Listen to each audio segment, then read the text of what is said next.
I bet he felt great when he woke up this morning. I'm sure you're right. But that's life. 1 minute you're on top of the world, next minute some secretary's running you over with a lawnmower.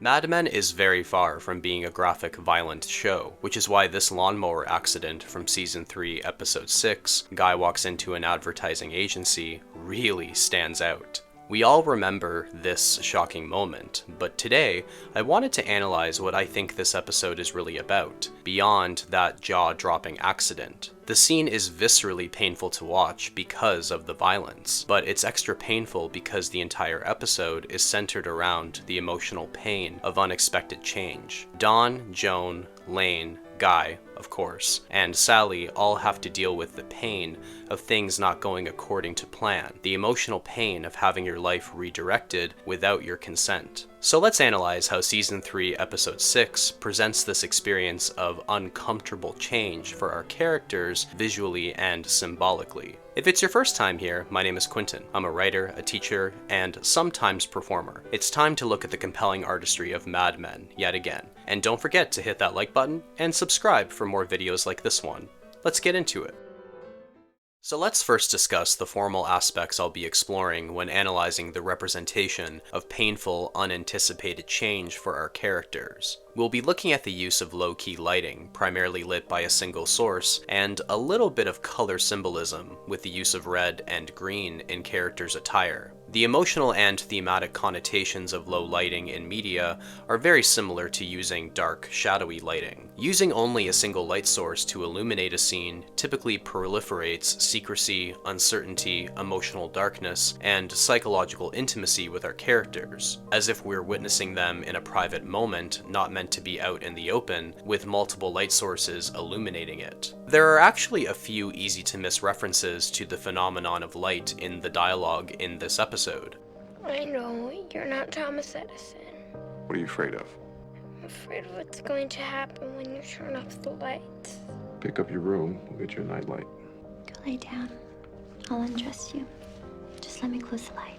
And as we'll explore further, there are many scenes where our characters don't get what they want, and they're lit in almost total darkness with one tiny light source, as if the hope of things going according to their plans and desires loses any power of illumination. In terms of the use of color symbolism, we have Joan Harris dressed in a green dress on her last day at Sterling Cooper, a green dress that will later be caked in Guy McKendrick's blood. Green typically represents rebirth, success, and groundedness. Red typically represents chaos, danger, and destruction. Red is used pretty sparingly throughout this episode until we get to the lawnmower accident, with the exception of Sally Draper's outfit and even the swimsuit of her new Barbie doll. We'll get more into the color symbolism later on. Now with these formal elements established, let's explore how the use of low lighting and some color symbolism represents the tragedy of characters in this episode having their plans and desires change. Let's go character by character, starting with the main protagonist, Don Draper. In this episode, Don is one of the only characters who doesn't get what he expects, but has another opportunity come along that's even better for him. Burt Cooper suspects that PPL's visit is an indication that they want to utilize Don's talents in advertising by giving him a dual position in New York and in London, England. The night before the visit from PPL, we see Don lying in bed, smiling and staring up at a light fixture that isn't even turned on. He's only lit from the streetlights outside beyond his bedroom window. The use of low-key lighting in this moment with Don, the night before the big visit, is meant to communicate the subtle excitement he feels about the possibility of a promotion. The ceiling light not being on, but him staring up at it, indicates how he's left in the dark, left uncertain about what St. John and Harold have in store for him. In this scene, low-key lighting communicates positive uncertainty and nervous excitement, as opposed to emotional darkness or anxiety. But the possibility of a dual position with the company that bought Sterling Cooper doesn't come to fruition. PPL comes in and reorganizes the agency around the charismatic account man Guy McKendrick, who is actually the one interested in Don's work, as opposed to St. John Powell and Harold Ford. And this is fully revealed in another low-lit scene. Don and the rest of the agency are shown the new company structure on an overhead projector. As opposed to glancing up at his ceiling light, thinking of the possibilities that could await him, time, Dawn is faced with PPL favoring Guy and reorganizing the agency around him as chief operating manager, with this projector light finally illuminating the reality for Dawn. The positive uncertainty has been replaced with a negative, disappointing revelation. I apologize for my wild imagination.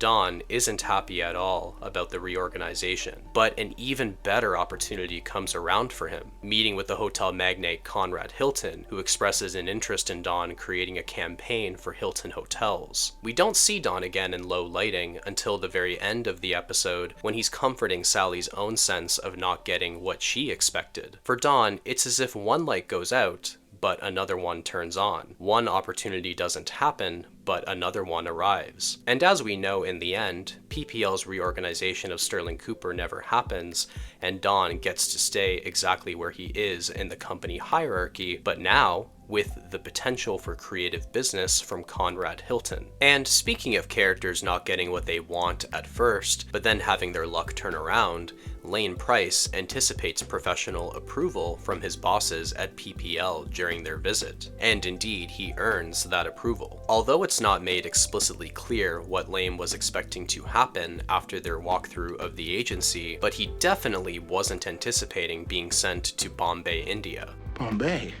What would I do there?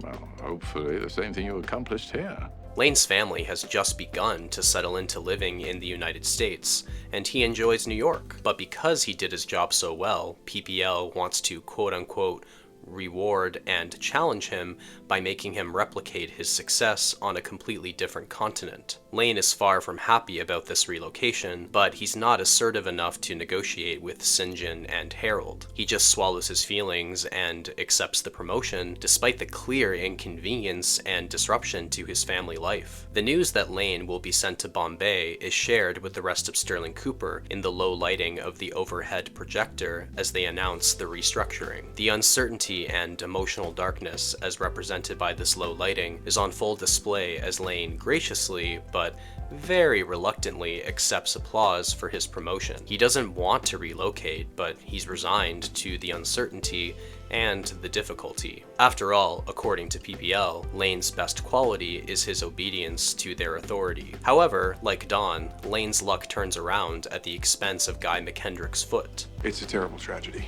Without Guy being able to properly work and replace Lane, PPL keeps him in New York indefinitely. Lane expresses his emotional pain at the possible relocation when he tells Dawn in the hospital waiting room, I feel like I just went to my own funeral.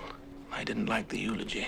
This implies that if Lane had gone to Bombay, he and his family wouldn't have been able to handle it. They wouldn't have been able to cope with the pain of the unexpected. But Lane's pain is offset by Guy's physical deformity. Indeed, only Dawn and Lane have things work out for them, despite the previous pain of the unexpected. Dawn doesn't have to work under Guy McKendrick, and Lane doesn't have to relocate. And Lane Price is never shown again in low lighting for the rest of the episode. Before we start getting into some color symbolism, let's briefly talk about Guy McKendrick's unexpected physical pain.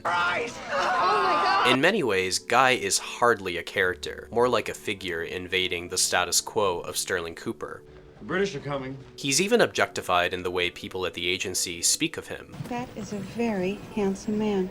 Not to mention his name is Guy, indicating that he's more of a hollow presence of charisma and disruption for the world of the other characters, as opposed to being a three-dimensional character. He's given nothing unique in terms of his characterization. He's just someone standing in the way of the normal operations of Sterling Cooper. Indeed, if he had been standing in another spot in the office, maybe Lois would have run over someone else's foot. Guy, like Lane and Dawn, is seen presenting in the low light of the overhead projector, perhaps foreshadowing the darkness that is about to descend upon him and the disruption to this reorganization that will ensue. The pain of the unexpected is fully articulated in Guy's accident. Not only the obvious physical pain, but the emotional pain of his career with PPL completely being altered. He got his foot in the door, only for it to be run over and then removed surgically. The red blood furthering the representation of destruction, chaos, and danger. Guy McKendrick would never have predicted that his position with PPL and Sterling Cooper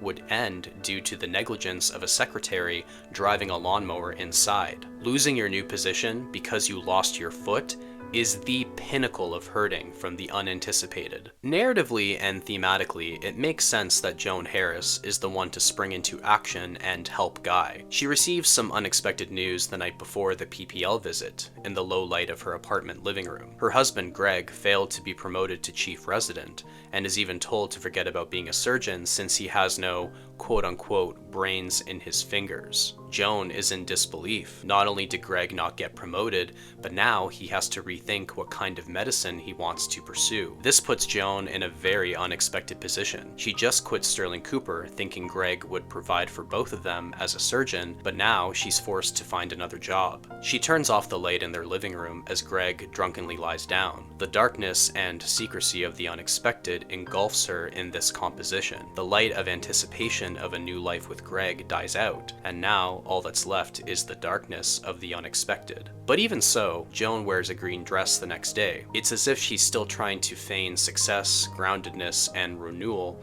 for the sake of PPL's visit. But of course we know Joan's plans have been seriously altered. And when Guy's foot is run over, his red blood stains her green dress. The chaos of not only the accident, but also the chaos of Joan's married life, as represented by the red blood, overtakes the potential success and reward that awaited Joan at one point, as represented by the green dress. Greg will never be an accomplished surgeon, but look at how Joan saved Guy's life by acting quickly and knowing what to do, adding a layer of irony to the situation. Would Greg have been able to spring into action like her?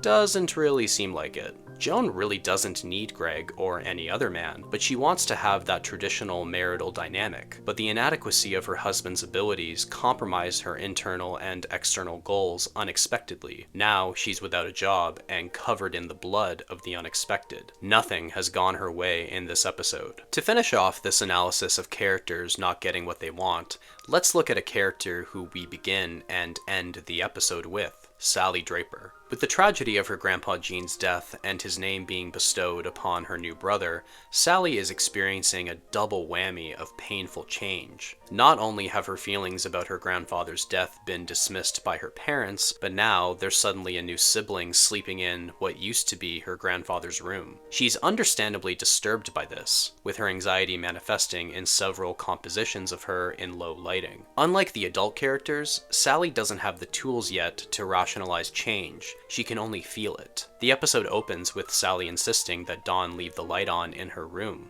because she's afraid of being alone in the uncertainty of her new brother. Is baby Gene the reincarnation of Grandpa Gene? Sally never expected her grandfather to die, nor did she expect her new sibling to be named after him. Dawn agrees to get her a nightlight if she cleans up her room, which is obviously comforting to her. But even in the daytime, she's still creeped out by Gene the newborn, refusing to even get close to him. Even after getting a nightlight in her bedroom, Sally lays awake, as if listening for the sound of Gene above, or the ghost of Gene. The low lighting here, once again, proliferates the uncertainty and pain of unexpected things happening, especially when they happen to a child whose thoughts and feelings aren't taken seriously. Sally has this tiny source of light, but like the low-key lighting for our other characters, she's still primarily surrounded by darkness. Besides the blood from Guy's injury later in the episode, the color red appears on Sally's outfit when Betty tries to smooth over her feelings towards Gene. The Barbie doll Sally receives from Betty even has a red swimsuit on. Sally still feels fearful of her brother despite his quote-unquote gift. The chaos of the unexpected surrounds her via the color red, along with the low lighting of her bedroom at night. When Don comes home after his very eventful day at the agency, he sees that Sally has tossed the Barbie doll from Gene out the window. Any reminder of her brother being named after her dead grandfather must be out of her physical space. When Dawn puts the Barbie back in her bedroom, she wakes up screaming in panic again in the low light from her nightlight. Instead of ignoring how she feels the way Betty's been doing, Dawn compels Sally to face her fear of the changes in the family. He takes Sally upstairs to Gene's room, holds him in his arms, and invites her to come sit next to her brother. While low lighting often represents darkness, secrecy, and uncertainty, it can also represent psychological intimacy. Like a parent reading a story to their child in the low light of nighttime, Dawn explains to Sally the beautiful potential of uncertain change. This is your little brother, and he's only a baby. We don't know who he is yet, or who he's going to be. And that is a wonderful thing. Sally comes to understand in that moment that while her grandfather is gone, her brother is here. They're two different people, and the Draper family has yet to see who baby Jean will become. And the uncertainty of that doesn't have to be a bad thing. It can be a wonderful thing. In that moment, the darkness doesn't go away completely, but it stops being something to fear. It's an optimistic way to end an episode that's been mainly focused on the different reactions to massive, unexpected shifts in circumstances for many of our characters. Even in the dim light of unexpected change and uncertainty, a light can still be eventually found. Unless, of course, you lose your foot. So with this use of low-key lighting and some color symbolism, one of Mad Men's greatest episodes is evidently more than just a shocking moment of accidental violence. Guy walks into an advertising agency is a subtle meditation on the pain and potential of when things don't fall into place the way we expect them to. But let me know what you think of this episode in the comments. It's definitely one of my favorites from season 3. Thank you so much for watching. My Patreon is linked below if you want to support me in making these videos.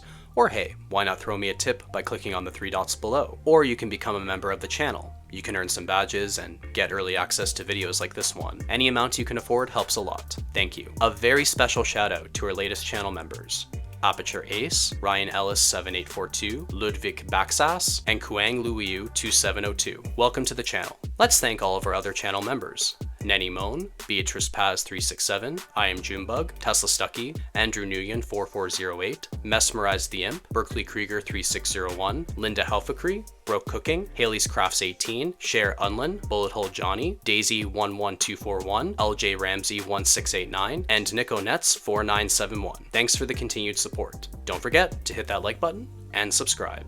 See you soon.